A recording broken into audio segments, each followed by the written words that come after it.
le décor a été déjà planté par Naomi. Et donc, on démarre tout de suite avec notre invité, Liémé, rédacteur en chef de Radio Yopougon. Liémé, hier, mercredi, à l'instar des autres mercredis, eh bien, il y a eu un conseil des ministres. Et au cours de ce conseil des ministres, la décision concernant la réduction du poids du pain a été actée. Oui, le gouvernement ne pouvait pas ne pas mettre sur la table ce sujet important qui est d'actualité en Côte d'Ivoire, notamment dans le cadre surtout de la lutte contre la vie chère, l'augmentation du prix de la baguette de pain a circulé déjà au sein des communautés, mais ce n'était pas une simple rumeur parce que les professionnels du pain eux-mêmes avaient déjà attiré l'attention du gouvernement, notamment le ministère du Commerce, sur la nécessité pour eux, en tout cas, d'augmenter, eu égard aux coûts de production qui ont augmenté et les difficultés rencontrées donc par ce secteur-là. Le gouvernement s'est saisi du dossier et donc hier, tu l'as dit, en Conseil des ministres, une communication a été faite, des précisions ont été faites et il en ressort que le poids de la baguette de pain va passer donc de 200 grammes à 174 grammes au prix de 150 francs CFA et la baguette améliorée qui va au-delà donc de 200 grammes et 200 francs CFA. Oui, en fait, le gouvernement a voulu, dans un souci de maintien, dans un souci en tout cas de faire en sorte que les populations ne ressentent pas trop cette réduction du poids, bien évidemment, a décidé de maintenir le prix à 150 francs CFA. Sinon, initialement, les acteurs de la filière, ils avaient opté pour une augmentation carrément du prix du pain. Mais là, on joue sur le poids pour quand même maintenir les prix. Pourvu que dans les ménages, on ait une baguette, mais comme Naomi l'a dit... Je veux dire, même si ce n'est plus le même poids, au moins on a du pain. Au moins on a du pain à manger. Dans tous les cas, ça reste une augmentation, Renaud. On comprend peut-être les difficultés pour les dirigeants de vraiment opérer cet ajustement-là. Mais ça reste pour les ménages une augmentation, un pain qui pourrait peut-être servir à 2 ou 3 personnes, ne le pourra plus parce que le poids aura diminué et des efforts devraient continuer à être faits pour permettre donc aux populations de ressentir moins les effets de toutes ces augmentations. En tout cas, le gouvernement qui se soucie du bien-être des populations et qui fait en sorte que ces difficultés au niveau de l'approvisionnement, surtout du blé, de la farine de blé, qui est l'un des intrants essentiels de la production du pain, approvisionnement qui est devenu un peu difficile du fait de la crise en Ukraine. L'Ukraine, on le rappelle, et la Russie notamment, qui sont parmi les plus gros producteurs de blé au monde et exportateurs aussi. Et donc, cette situation-là fait que naturellement, les prix ont flambé. Et parmi les pistes de solutions que le gouvernement, j'imagine, est en train d'envisager, il y a notamment la farine de manioc, dont une infime partie est déjà utilisée. Avant d'arriver justement à la question de la farine de manioc, le gouvernement a aussi décidé donc de procéder donc à l'exonération des droits de douane sur l'importation de blé. C'est une mesure importante pour alléger un peu qui va alléger un peu les charges des acteurs, des professionnels du pain.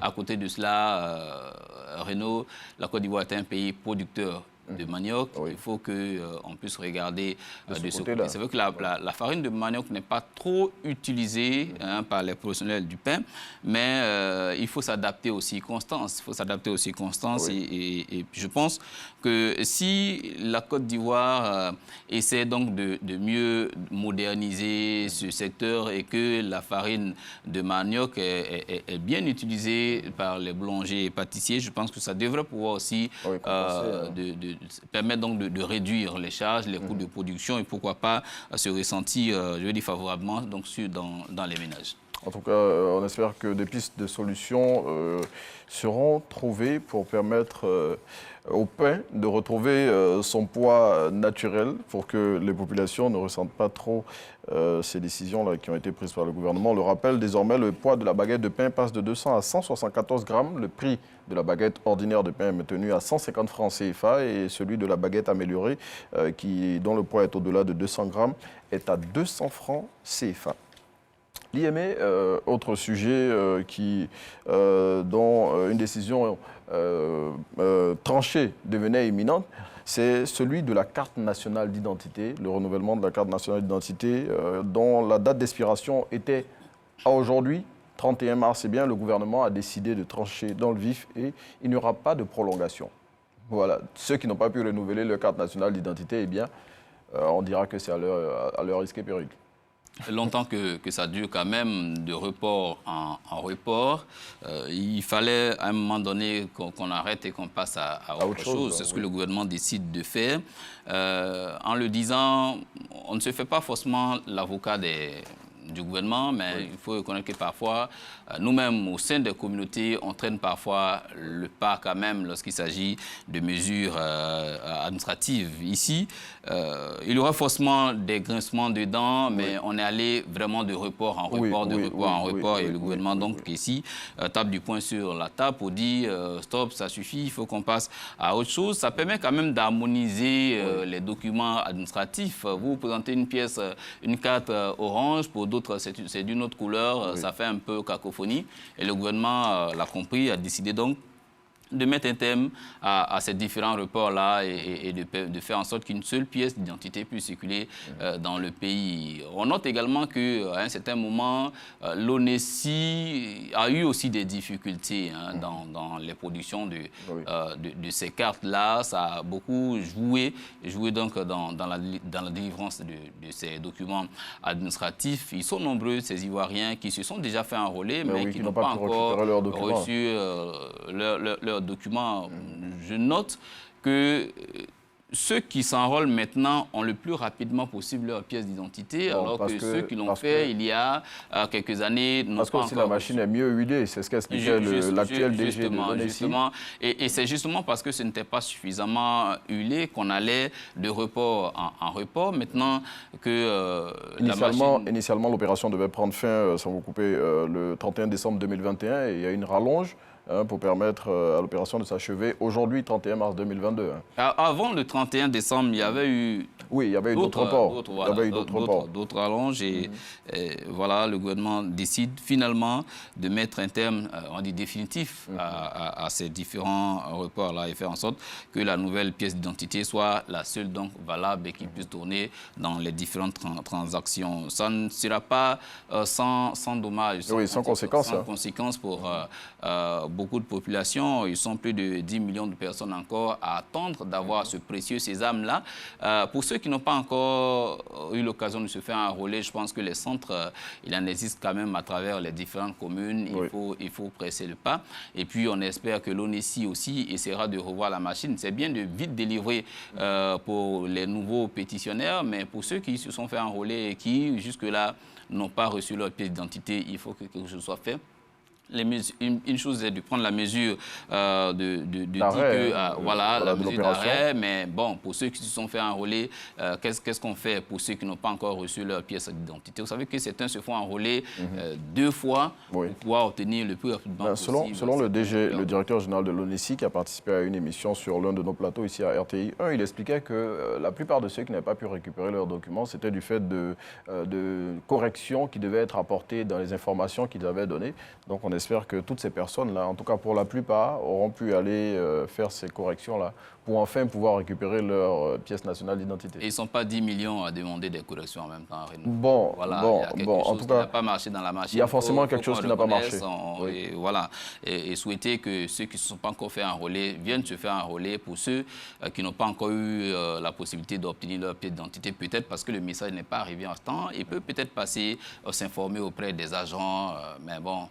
Tout le monde n'a pas demandé des corrections. En tout cas, s'il y a une chose qui est certaine, c'est que c'est fini.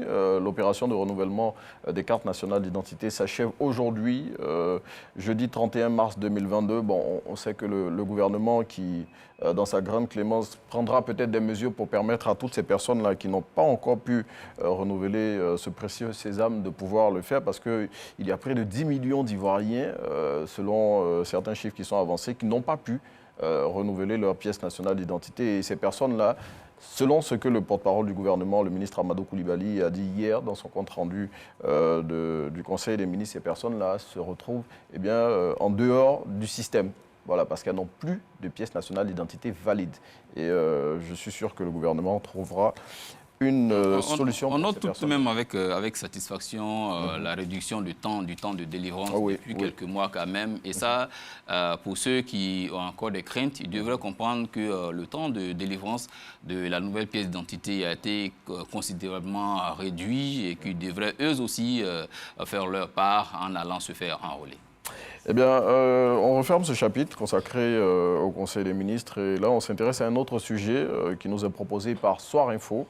Il s'agit de celui des élections en Côte d'Ivoire et selon le confrère, le président de la République va faire entrer des représentants du PPA Côte d'Ivoire et de l'UDPCI à la commission électorale indépendante. Oui, justement, il fallait s'y attendre après le dialogue politique. Ce sont des mesures qui font partie donc, des résolutions du dialogue politique, des crispations de la situation sociopolitique en Côte d'Ivoire, mais aussi et surtout la réforme de la commission électorale indépendante et du code électoral. Faire entrer donc ces deux partis, qui sont quand même des partis significatifs. Ces partis-là n'étaient pas représentés parce que l'UDPCI était encore dans le RHDP au moment donc, de la constitution de cette commission-là et que le PPAC lui aussi n'était pas encore né. Voilà. Et maintenant que l'UDPCI n'est plus dans le RHDP et que le PPAC aussi est sur la sphère politique, il faut permettre à ces deux organisations politiques-là donc de faire leur entrée dans la commission électorale indépendante. Renaud, c'est là-bas que tout se décide. Voilà, c'est là-bas que tout se décide. Et puis la commission, on le dit, commission électorale indépendante, mais elle est composée de représentants de partis politiques et des représentants des organisations de la société civile. Et c'est important que ces partis-là soient représentés là-bas. Et nous saluons, en tout cas, si cette mesure est effective, nous saluons l'engagement du chef de l'État qui est dans une dynamique de mettre en œuvre les résolutions donc, du dialogue politique. On se souvient qu'il y a quelques jours en arrière, il avait reçu le président de l'UDPCI alors que les échanges n'étaient pas vraiment cordiaux depuis un certain temps. C'est une bonne disposition. Il faut qu'on donne un signal fort aux populations que déjà au niveau de l'État, mais au niveau des leaders politiques, on est dans une dynamique de réconciliation. En tout cas, cette dynamique qui donc, va permettre l'entrée de représentants de l'ex-président Laurent Gbagbo et du ministre Albert Mabry-Touakeus, respectivement président du PPA Côte d'Ivoire et de l'UDPCI. Et à côté d'eux, à 18 le nombre des membres de cette commission-là qui était déjà à 16. Peut-être que en le faisant, l'exécutif va penser peut-être aussi à ajouter 2 autres membres pour porter à 20, pour ne pas qu'il y ait un certain déséquilibre entre l'opposition et le parti au pouvoir. Justement, à ce niveau-là, il y a 2 autres membres. Voilà, le président Alassane Ouattara, il va faire entrer des membres du PPAC, mais aussi peut-être 2 autres membres du RHDP. Non, pas peut-être. C'est déjà acté aussi. Il y aura 2 nouveaux représentants du Rassemblement des Oufouettistes pour la démocratie et la paix. Et donc, voilà, ils seront portés à 20, ces membres-là de la commission électorale indépendante. Et bien évidemment, il est question aussi d'une réforme du code électoral, réforme qui, on l'espère, va permettre de taire les tensions qu'il y avait au niveau de l'appareil électoral en Côte d'Ivoire.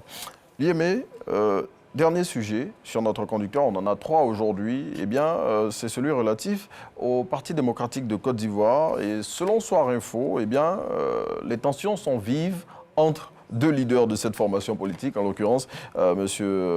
Maurice Kakou-Gikaoué, secrétaire exécutif en chef, et Philippe Ezalé. Oui, aller jusqu'à convoquer une réunion c'est à ne rien comprendre quand au même siège aussi. du parti le même jour, à la même heure, alors que les invités sont dans les mêmes instances pratiquement. Je pense que c'est une disposition qui montre bien qu'au sein de la Maison Verte, il y a quand même des frictions qui ne sont pas faites, en tout cas pour arranger les choses. Quand on sait que les échéances électorales approchent, c'est dans l'unité, dans la solidarité du parti qu'on ira donc chercher des sièges en ce qui concerne donc les élections municipales et pourquoi pas les élections présidentielles à venir. Ce n'est pas en tout cas un bon signe au niveau du PDCI-RDA qu'au niveau du secrétariat exécutif l'exécutif et au niveau de la vice-présidence du parti, on s'empoigne de cette façon. En tout cas, ces tensions, elles étaient déjà latentes entre les responsables du PDCI depuis notamment la nomination de certains cadres du parti dans les nouveaux organes qui ont été mis en place par le président Henri Konan Bédié. Et là, bon, je pense que c'est en train de se faire comme ça de manière assez flagrante et on espère en tout cas que les choses vont se calmer. Oui, on espère que les choses aillent pour le mieux, même si on ne s'en réjouit pas. On veut dire que c'est aussi l'occasion pour ces deux leaders-là de se mesurer. Si deux réunions sont convoquées au même moment et que dans la salle voisine, il n'y a que 2 ou 3 personnes, ça montre est-ce que ça va servir le parti? Voilà, mais ça montre aussi votre... Peut-être que c'est ce qu'on recherche, parce que dans la même structure, le secrétariat exécutif gère quand même les affaires courantes du parti. Normalement, c'est lui qui est en charge de coordonner toutes les activités du parti. Les différentes activités. Comment est-ce qu'une réunion se retrouve de l'autre côté,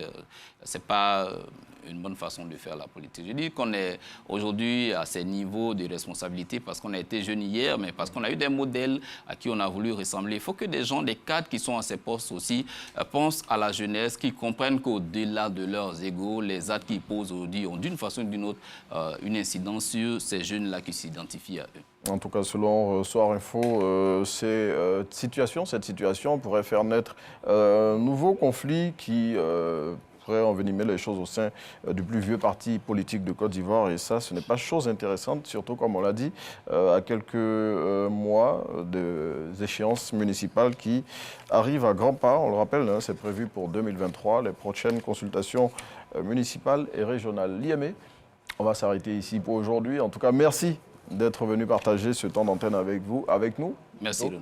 Merci. Je rappelle Liamé, rédacteur en chef de Radio Yopougon. Et avec lui, aujourd'hui, on a fait le tour de l'actualité pour l'intégrale de la revue de presse. Merci de nous avoir suivis. On va vous laisser en compagnie de Naomi Amoussou Alafé pour la suite de Matin Bonheur.